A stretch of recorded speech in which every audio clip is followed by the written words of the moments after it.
प्रभु यीशु के सामर्थ्यवान नाम पर और एक बार अभिवादन करता हूं। जय यीशु, हालेलुया। 24वां दिन है आज, 7 में जून महीने के 24वां दिन संत यूहन्ना बपतिस्ता के जन्मदिन भी है।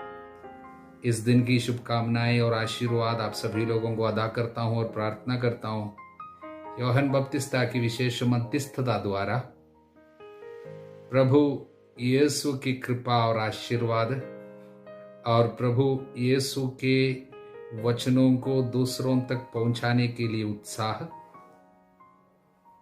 और जो वचन हम पढ़ रहे हैं उन वचनों के द्वारा प्रभु के लिए हमारे जीवन में रास्ता तैयार करने की कृपा हम सभी लोगों को मिले। आमीन, हालेलुया। आज हमें 4 अध्याय पढ़ने के लिए दिया था, उत्पत्ति के 47 और 48 और अय्यूब के 24 और मत्ती के 24वां अध्याय। आप में कुछ लोग हमारे साथ बराबर इस सफर में आगे बढ़ते जा रहे हैं। जो लोग पीछे भटक रहे हैं या छोड़कर जा रहे हैं, उनको भी हम प्रभु के पास रखते हुए दया मांगते हैं कि जीवन के सबसे बड़े एक फैसला आपने जो ली थी इस साल में, विशेषकर सबसे ज्यादा आशीर्वाद की हमें जरूरत है। ये साल आने वाले दिनों में आपको पता चलेगा संकट की घड़ी में आगे बढ़ने के लिए वचन कितना हमारा साथ देगा।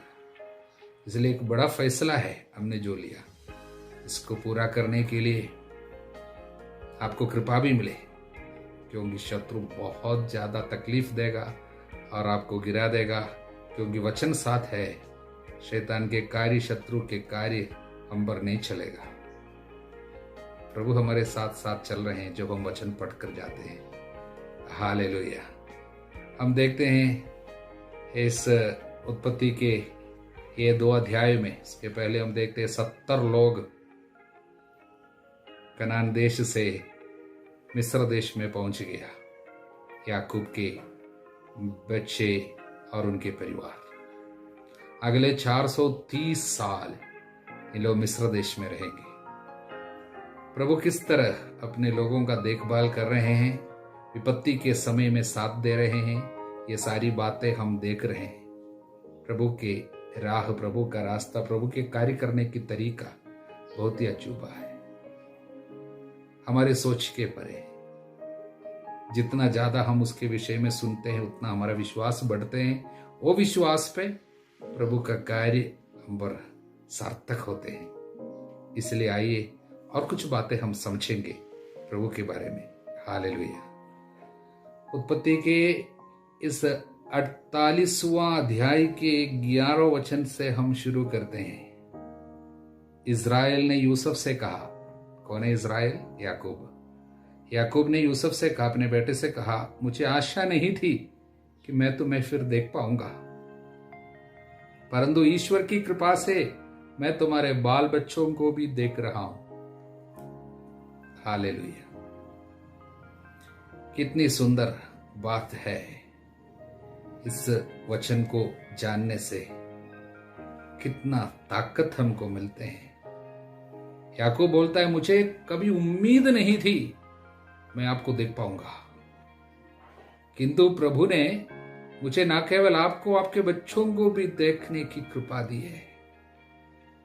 दावा करो इस वचन को आज।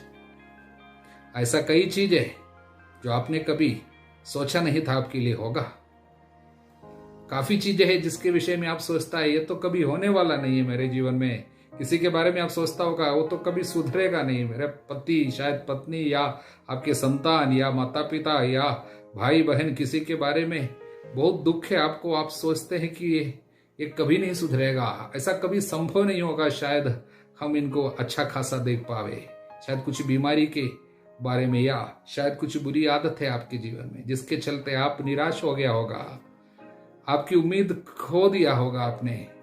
सोचता है अभी कभी होगा ही नहीं है, लेकिन इस वचन को दावा कीजिए, ऐसा कार्य प्रभु आपके जीवन में करेगा जिसके लिए आप कभी सोचा नहीं था, आपको कभी उम्मीद ही नहीं थी। उससे ज्यादा आपकी उम्मीद के परे, आपके सोच के परे कार्य प्रभु हमारे लिए करने वाले हैं। जहां पे आपको सबसे ज्यादा दुख था, जीवन की कुछ घटनाएं जो आपको बहुत तकलीफ देते थे, उन घटनाओं को प्रभु आपके लिए आशीर्वाद के कारण में बदल देगा। प्रभु आपके जीवन के हर एक घटनाओं को इस्तेमाल करेगा और उस पे अपनी महिमा को प्रकट करेगा।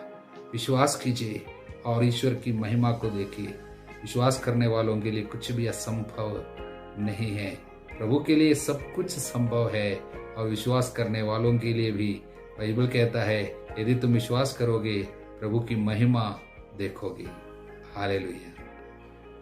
इस अध्याय में और कुछ विशेष संदेश प्रभु हमको देना चाहते हैं। पहली बात, यूसुफ के दोनों बच्चों को याकूब अपनाते हैं और कहते हैं, ये दोनों बच्चा तुम्हारा जो मिस्र देश में पैदा हुआ है अब मेरे संतान है, विरासत में वे भी भागी होंगे, मैं उनको विशेष आशीर्वाद देता हूं। देखिए, ये दोनों संतान मिस्र की एक स्त्री से पैदा हुए हैं। मतलब इनकी माँ यानी यूसुफ की पत्नी, ये बच्चों की माँ, वह मिस्र देश की थी, यानी प्रभु को नहीं जानने वाली थी, मूर्ति पूजा करने वाले परिवार की थी। उसके बावजूद उनके बच्चों को आशीर्वाद मिल रहे हैं और इस्राएलियों के 12 ट्राइब जो है उसमें वे भी भागी बन रहे हैं। आगे हम पढ़ेंगे इनके विषय में। और दूसरी बात, याकूब का आशीर्वाद याकूब के संतानों को मिलते हैं, उनके द्वारा उनके संतानों में जाते हैं। उसके लिए ये दो बच्चे हैं, मनासे और इफ्राइम, ये दोनों को आशीर्वाद पाने के लिए काफी इंतजार करना पड़ता, क्योंकि याकूब का आशीर्वाद यूसुफ को मिलते हैं और यूसुफ जाके बुढ़ापे में अपने बच्चों को हाथ रख के आशीर्वाद देता था। मतलब ये दोनों को आशीर्वाद पाने के लिए काफी साल अभी इंतजार करने का था, लेकिन उसके पहले अब वो आशीर्वाद इनके ऊपर आ रहे हैं। हकदार नहीं थे, अचानक मिल गया। प्रभु क्या संदेश देना चाहते हैं? देखिए, प्रभु का कार्य करने की तरीका हमारे सोच के अनुसार नहीं है। किसी भी तरीके से प्रभु कार्य कर सकते हैं। अपनी इच्छा के अनुरूप प्रभु दूसरों पर, लोगों पर दया बरसा सकता है। और इसके पीछे कारण क्या होगा? और इनकी व्याख्या करने वाले लोग बताते हैं, एक कारण राहेल है। आप जानते हैं, यूसुफ की माँ, जिनकी मृत्यु बैतलहम करके जगह में हुई थी। उस समय उस जगह का नाम एफ्रात था। बाद में हम उसको बैतलहम कहते हैं। वचन में हम इसी अध्याय में 7वां वचन में हम याकूब को इसके विषय में याद करते हुए पाते हैं। वो स्त्री, उनकी पवित्रता, उनकी प्रार्थना, उसका असर और आशीर्वाद स्वरूप अपने बेटे के बच्चों के लिए पहुंचा दिया है करके एक व्याख्या है। दूसरी बात यूसुफ है। यूसुफ के सहन, परेशानियों के बीच में वो किस तरह प्यार से झेला, क्रूस प्यार से उठाया, दुख को प्यार से झेल लिया। इसलिए उनके परिवार पे, उनके संतानों पे आशीर्वाद आ रहे हैं और विपत्ति उनको नहीं छू रहे हैं। यानी माँ की ओर से उनके ऊपर अंधकार की शक्ति का आक्रमण हो सकता था, क्योंकि माँ जो है वो प्रभु को जानने वाली नहीं थी। उसके बावजूद आशीर्वाद आता है, वो पिता की पवित्रता के कारण आता होगा। कैसे भी हो, प्रभु हमारी सोच के परे अपनी दया बरसाता है। संदेश ही है। हालेलुया। इस आशीर्वाद कर्म से जुड़ी हुई एक और बात हमें संदेश के रूप में स्वीकार करनी है।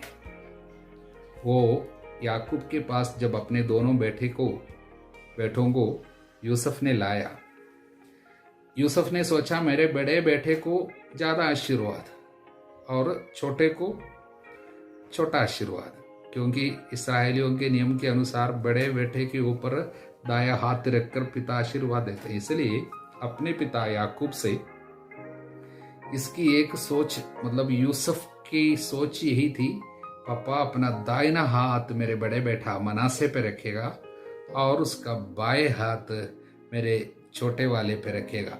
इसके लिए पिताजी के दाएं साइड में यानी याकूब के दाहिने साइड पे अपने बड़े वाले को उसने खड़ा किया मनासे को, और छोटे वाले को पिताजी के बाएं साइड में खड़ा कर दिया।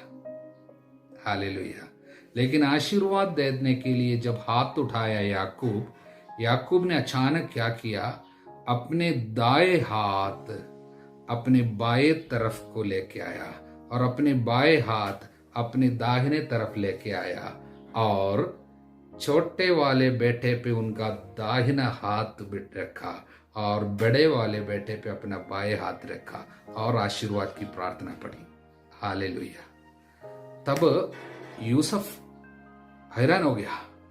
यूसुफ सोचा मेरे पिताजी की आंख अच्छे से दिखता नहीं है, इसलिए उनसे गलती हो रही है सोच के तुरंत बोला, पिताजी मेरा बड़ा वाला मनासे है, उनको आपके दाहिने साइड पर रखा हूं, इसलिए आपका दाएं हाथ उनके ऊपर रखना चाहिए। लेकिन याकूब ने कहा मैंने जो किया मैंने जानते हुए ही किया। मनासे आपका बड़ा बेटा है, उसको आशीर्वाद जरूर मिलेगा, लेकिन छोटा वाला इफ्राइम को अधिक आशीर्वाद मिलेगा। प्रियजनों, हम हैरान हो जाते हैं, ये प्रभु की रीति कैसी है। छोटे वाले को चुना अचानक, बड़े वाले को मिलना था परंपरा के अनुसार, लेकिन परंपरा को तोड़ते हुए प्रभु विशेष कार्य हम पर कर रहे हैं। इसके विषय में संदेश के रूप में संत एफ्रेम, सीरिया के संत एफ्रेम बताते हैं, इसमें एक विशेष आध्यात्मिक रहस्य है। क्रूस का संदेश इस पे छिपा हुआ है। जब पिता ने इस्राएल ने जब हाथ इस तरह किया, तब वहां पर क्रूस का निशान आ रहे हैं, यानी इस पे आने वाले प्रभु यीशु की अनंत योग्यता, उसके क्रूस की योग्यता को यहाँ पर पुराने विधान में पवित्र आत्मा दिखा रहे हैं, बताते हैं। इसका मतलब क्रूस का रहस्य क्या है। दुनिया की दृष्टि में जो छोटे हैं उनको प्रभु इस्तेमाल करते हैं। यहां पर जो है इफ्राइम, वो छोटा था। इफ्राइम वो किसी काम के लायक जैसे नहीं थे। बड़ा वाला मनासे था, लेकिन इफ्राइम के ऊपर दाएं हाथ रखते हैं, वो क्रूस की एक रहस्य है। प्रभु ईसा मसीह में प्रकट होने वाली कृपा इस तरह कार्य करते हैं, यानी दुनिया की दृष्टि में जो तुच्छ है, नगण्य है, उनको आगे बढ़ाएगा। जो पिछला है वो आगे आ जाएगा। ये क्रूस का रहस्य है। जब हाथ इस प्रकार क्रूस के रूप में रखते हुए आशीर्वाद दिया, और आगे कई सुसमाचार के और बाइबल की व्याख्या करने वाले कुछ लोग, कुछ संत लोग हमको ये बातें प्रकट करते हैं। ये बड़े वाले से ज्यादा छोटे को आगे लेके आता है। मतलब पहले जो आया था बड़ा वाला, वो इस्राएलियों के यानी यहूदियों की प्रतिनिधि है, लेकिन दाएं हाथ क्रूस के, मतलब हाथ को क्रूस के रूप में रखते हुए अपना दाहिने हाथ जो छोटे के ऊपर रखा, वो यहूदियों के बाद वहां से चुने हुए ईसाइयों के, क्रिश्चियन लोगों के या कलीसिया की प्रतिनिधि है। ये क्रूस का रहस्य है। मतलब पहले जो आए यहूदी है, लेकिन उनसे भी आगे आशीर्वाद लेकर चलेंगे, उनके आगे आगे चलेंगे वो क्रिश्चियंस, यानी कलीसिया की प्रतिनिधि है इफ्राइम। हालेलुया। कैसे भी हो, संदेश यही है, प्रभु की क्रूस की योग्यता से और उसके वचन की योग्यता से हमारे जीवन में, हमारे कमजोरियों में, हमारे जीवन में जिसे हम सोचते हैं यह मेरी कमजोरी है, उस जगह में प्रभु कार्य करेगा। तब संत पौलुस को प्रभु ने कहा, तुम्हारी दुर्बलता में मैं अपना सामर्थ्य प्रकट करूंगा। इसमें एक आध्यात्मिक रहस्य छिपे हुए हैं, आगे चलकर हम इसको बहुत अच्छा से और समझेंगे। हालेलुया। अय्यूब के ग्रंथ के अध्याय 24 में हम अय्यूब के मुंह से कुछ बातें सुनते हैं और हम हैरान हो जाते हैं। पहली बात यह है, अय्यूब बोलते हैं दुर्जन पापी लोग आगे बढ़ते जाते हैं लेकिन उनको दंड नहीं मिलता है। आगे वो कहता प्रार्थना की व्यर्थता के बारे में, तो हम हैरान हो जाता है कैसा अय्यूब ऐसा बोल सकता है। शहरों में मरने वाले विलाप करते हैं, घायल सहायता के लिए पुकारते, किंतु ईश्वर उनके बात पर ध्यान ही नहीं देता। तो बोलता है पापी लोग बढ़ते जाते हैं लेकिन कमजोर लोग वो गिरते रहते हैं, दर्द में रहते हैं, उनकी प्रार्थना कोई सुनते भी नहीं है।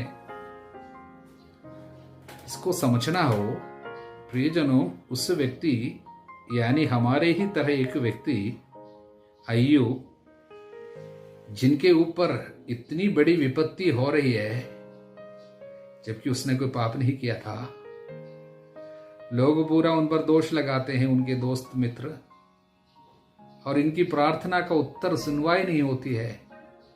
लेकिन चारों ओर देखते समय क्या देखते हैं, पापियों को दंड नहीं मिलता, लेकिन मैंने प्रभु धर्माचरण किया, उसके बावजूद मेरी वो विपत्ति हो रही है।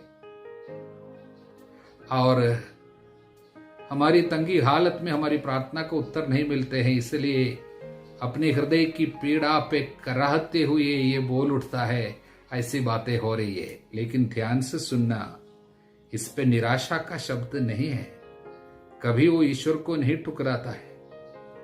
ये नहीं सोचना उसने प्रभु को कभी ठुकरा दिया, प्रभु की निंदा किया और प्रार्थना सब कुछ बेकार है, हम प्रार्थना नहीं करेगा, ऐसा बोला बिल्कुल नहीं है।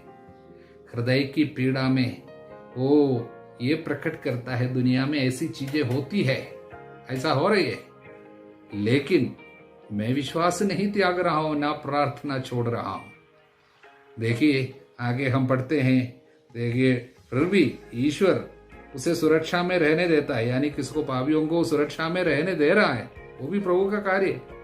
प्रभु ने तुरंत दंड नहीं देता, उसकी दया है, तो उसकी आंखें उसके आचरण का निरीक्षण करती रहती है। ऐसा नहीं है कि पापियों के पाप का कोई लेखा नहीं होगा, कुछ भी करते जाओ और तुम सुरक्षित रहोगे, ऐसा नहीं है। वो थोड़े समय तक फलता फूलता और समाप्त हो जाता है। वो कटे हुए पौधे की तरह अचानक ढेर हो जाता है, वो अनाज की बाल की तरह कट जाता है। ऐसी बातें भी होती। लेकिन प्रियजनों, अय्यूब की बातें हम आगे जाकर मैं अय्यूब के बारे में और कुछ आपको समझाऊंगा, लेकिन अब केवल इतना समझे, दर्द और विपत्ति जब बढ़ गए जीवन में, तब दर्द की बातें ये बोलते हैं। ऐसी बातें हमको देखने को मिलता है कि पापी लोग बढ़ते जाते, उनको दंड नहीं मिलता है, और दुर्बल कमजोर लोग जिन्होंने कोई पाप नहीं किया वो तो सहते जा रहे हैं। फिर भी हम प्रभु पे भरोसा रखते हैं, प्रभु पे हम विश्वास करते हैं, हम प्रार्थना को कभी नहीं ठुकराते हैं। विपत्ति उन लोगों के ऊपर जरूर आ जाएंगे, आज नहीं तो कल, जो लोग पाप को बढ़ावा देता है, और आज तकलीफ और विपत्ति में पड़े हुए लोगों की प्रार्थना प्रभु जरूर सुनेगा। वास्तव में अनेक जगह में अय्यूब के मुंह से विश्वास की घोषणा करते हुए हम देख रहे हैं, लेकिन साथ साथ दर्द जब बढ़ जाता है, कुछ समय वो थोड़ा सा संकट में कुछ ऐसे शब्द भी बोल देते हैं, लेकिन कभी वो निराशा का शब्द नहीं है, बल्कि दुख का शब्द है। दुख निराशा में बदलने के लिए कभी अय्यूब ने अनुमति नहीं दिया है। वो आगे चल के जब आशीर्वाद प्रभु इनके ऊपर दुगुना जब डाल देता है, तब हमको समझ में आएंगे शिक्षा प्रभु क्या देना चाहता है, आगे चलकर हमको समझ में आएगा। इसलिए ध्यान से पढ़ते जाइए। हालेलुया। प्रियजनों, मत्ती के सुसमाचार के अध्याय 24 में कुछ विशेष संदेश हमें प्रभु देते हैं। वो विनाश की भविष्यवाणी है, मंदिर का विनाश, विपत्तियों का प्रारंभ, महासंकट, दुनिया का अंत, प्रभु का दोबारा आगमन इत्यादि काफी चीजें। इसमें बहुत ही गंभीर कुछ अर्थ छिपे हुए हैं। इसको समझना है तो हमको और तैयारी की जरूरत है। मैं समझता हूं इसका आध्यात्मिक अर्थ समझने के लिए जब तक हम अगले बार हम लोग जब इस बाइबल तीर्थ यात्रा को समाप्त करने के पहले सुसमाचारों में और एक बार आएंगे, इस अध्याय को हम लोग फिर से पढ़ेंगे और एक बार आएंगे, तब तक हम इसको समझने के लिए अधिक सुसज्जित होंगे।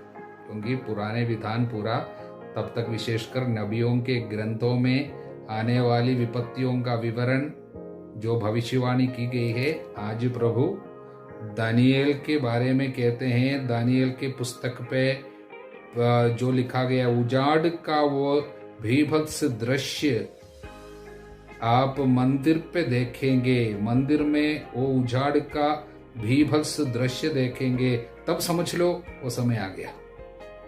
ये बातें सब समझने के लिए पहले हमें नबियों में सब देखना होगा। इसलिए वो सब पढ़ने के बाद हमको इसका अर्थ और अच्छा से समझ में आएंगे, इसका आध्यात्मिक अर्थ। इसलिए अगले बार जब तक हम आएंगे हम उसको अच्छा से समझाएंगे। लेकिन अब इसका एक वास्तविक एक अर्थ हो जाता है, मतलब इसको बोलता है टेक्सचुअल मीनिंग और स्पिरिचुअल मीनिंग। बाइबल के हर एक घटना के हर शब्द प्रभु जो देता है उस पे दो अर्थ है। एक को टेक्सचुअल मीनिंग बोलता है, मतलब जब लिखा गया था, जब बताया गया था, उसका एक अर्थ उन लोगों के लिए है, उस समय के लिए। उसको टेक्सचुअल मीनिंग मतलब वो वास्तव में उनके लिए जो अर्थ था। लेकिन इसका एक आध्यात्मिक अर्थ है, स्पिरिचुअल मीनिंग।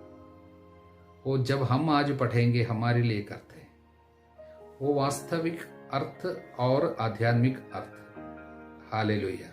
इसलिए इसका टेक्सचुअल मीनिंग यही था। थोड़ी ही समय में यीशु जब इस बात को उनको प्रकट किया, यीशु के मृत्यु के 40 साल के बाद वो घटना हुई। वो क्या था? वो आक्रमण हुआ रोमियों के द्वारा यरूशलेम पर, और यरूशलेम को ध्वस्त किया गया था। यरूशलेम मंदिर पूर्ण रूप से नष्ट किया गया और लाखों यहूदियों की मृत्यु हुई थी। उस घटना के बारे में भी प्रभु यहाँ पर बता रहे हैं, साथ साथ दुनिया के अंत के बारे में भी बता रहे। इसलिए दो बातों को प्रभु यहाँ पर जोड़ रहे हैं। और ये दोनों घटना होने के पहले कुछ ऐसी साइंस दिखाई देगा।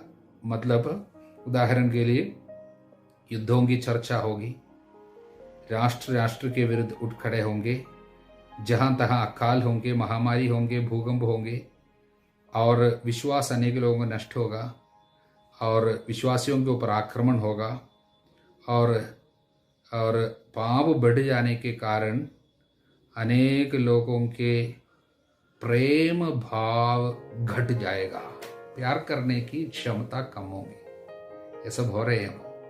मतलब जितना पाप बढ़ेंगे, प्यार करने की क्षमता, प्रेम भाव घट जाएंगे, खत्म होते जाएंगे। हालेलुया। और उसके बाद आएंगे उजाड़ का वो भीभत्स दृश्य मंदिर पे। देखिए, इज़राइल के ऊपर या यरूशलेम के ऊपर विपत्ति आने के पहले सच में ये बात, उजाड़ का वो भीभत्स दृश्य मंदिर में प्रकट हुआ था। उसके विषय में कुछ लोग बोलते हैं वो सीसर जो है, कैसर जो है, उनकी प्रतिमा को, उनके रूप को मंदिर में पिलातुस ने रखवाया था। कुछ लोग बोलते हैं यही है वो उजाड़ का भीभत्स दृश्य मंदिर में। दूसरे कुछ लोग बोलते हैं यहूदियों के बीच में एक ऐसे ग्रुप थे जिनको जिनको हम लोग जीलट कहते हैं, जीलट मतलब उन लोग कुछ उग्रवादी लोग थे, कट्टरपंथी लोग। उन लोग हथियार वगैरह लेते थे और शत्रुओं के विरुद्ध में युद्ध करने के लिए इन लोग दूसरों को उकसाते थे। ऐसे लोग ये विपत्ति आने के ठीक पहले इस्राएलियों के ऊपर यानी जेरूसलेम के ऊपर विपत्ति आने के ठीक पहले ये जीलट करके उग्रपंथी लोग, कट्टरवादी लोगों ने मंदिर पे अधिकार लिया था और मंदिर के ऊपर कई जगहों में उन्होंने अपने हथियार वगैरह लगाए थे और मंदिर के एक साइड में एक जगह में अनेक लोगों के लाश को इन्होंने लाकर रखा था। मतलब कई लोगों की मृत्यु इन्होंने किया और शत्रुओं को उन्होंने मार डाले थे, उनके लाश को मंदिर पे लाए थे। और इसलिए कई व्याख्याकार लोग हमको बताते हैं यही है वो संदेश जो भीभत्स सदृश मंदिर पे दिखाई दिया था। तो ये आने से समझ लो विपत्ति आ गया। इस बात जब हुई है तुरंत अनेक ईसाई लोगों ने उस जगह को छोड़कर, जेरूसलेम को छोड़कर, बाहर यूदा को छोड़कर पल्ला करके दूसरे एक नगर में भाग कर निकले थे। उन लोग सब बच गए। बाकी जितने लोग जेरूसलेम में रह गए हैं वो ये सभी लोगों की मृत्यु हुई थी। देखिए ये उस समय जो विपत्ति आ रही थी उनके ऊपर उसका संदेश है, लेकिन इसके साथ साथ आध्यात्मिक संदेश यही है, आने वाले दिनों में दुनिया के अंत से जुड़ी हुई कुछ संदेश है। लेकिन प्रियजनों, ये दोनों यहाँ पर जुड़े हुए रहने के कारण हमको कुछ शक जरूर होते हैं इसको समझने के लिए। लेकिन जब हम बाइबल के अन्य पाठों को समझते समझते अंत में जब आएंगे, फिर से हम मत्ती का सुसमाचार पढ़ेंगे, तब हमको इस बात को पूर्ण रूप से समझ में आएंगे। तब तक हमको और अधिक समझने के लिए हमारे बुद्धि को प्रभु और हमारे हृदय को सब प्रभु तैयार करेंगे अन्य वचनों के द्वारा। तब तक प्रियजनों छोड़ना नहीं है। बाइबल के पाठ जो आपने करने की फैसला लिया, जीवन की एक सबसे महत्वपूर्ण फैसला है।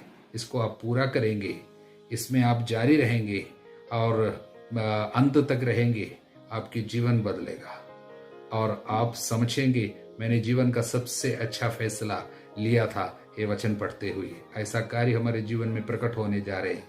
प्रभु यीशु के सामर्थ्य व नाम पर मैं आपको आशीर्वाद देता हूँ, जिससे आप सुसमाचार के इस कार्य को आप बीच में न छोड़ें। हमारे प्रभु यीशु मसीह कृपा, ईश्वर का प्रेम, पवित्र आत्मा का साहचर्य आप सभी लोगों के साथ बनी रहे, अब सदा सर्वदा अनंत काल तक। आमीन। जय यीशु।